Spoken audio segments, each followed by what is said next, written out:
think one of the biggest things that we've gotten wrong is our lack of appreciation for what I'll call value creation. Right.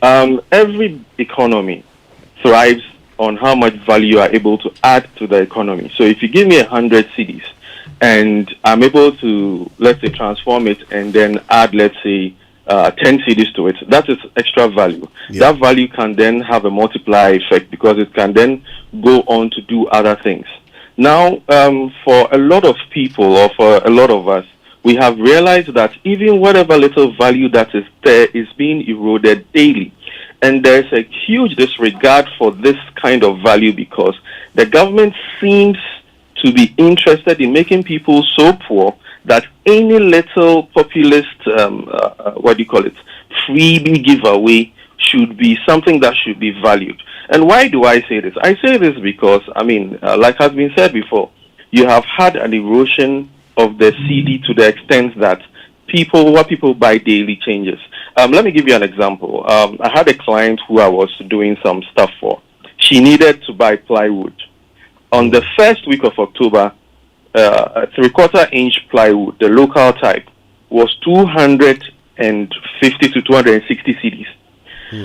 Over the course of the month, till the last week of October, the prices of that plywood had increased to 300 cedis, and I was being told that if a couple of weeks more came, they were going to even increase the price further.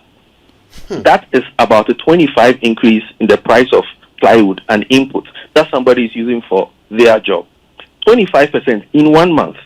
These are things that are not put in the so-called inflation basket for people to really, and then when the statisticians come out, they'll say, oh, the inflation is that. On the ground itself, the prices are changing daily. Somebody asked me for an estimate, and then that estimate really has a validity of about 1 week to 2 weeks, because by the time the person will even gather money and come, the prices would have changed. Yeah. And these things really affect not only those of us who are producing stuff for people, but even those who actually deal in these things. Because the problem is that when this CD value erodes, what happens is that by the time they're able to sell off their stock or their inventory, whatever they get plus the profit is not enough to even restock the same amount. If you go to Abosokai right now, a lot of spare parts dealers, for example, do not even have their own inventory anymore.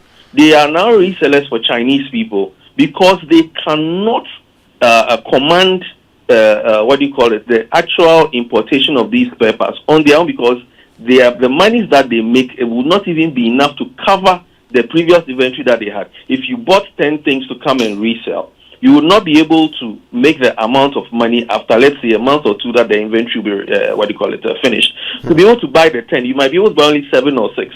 Now that causes a shrinking in the market. If that spare parts dealer or people like us, our profits reduce, it means that we cannot pay enough workers. And if we cannot pay enough workers, those workers cannot feed their families. If they cannot feed their families, they cannot also go to school, and you have more poor people who only think that things like free education and the rest are the only things that can save them.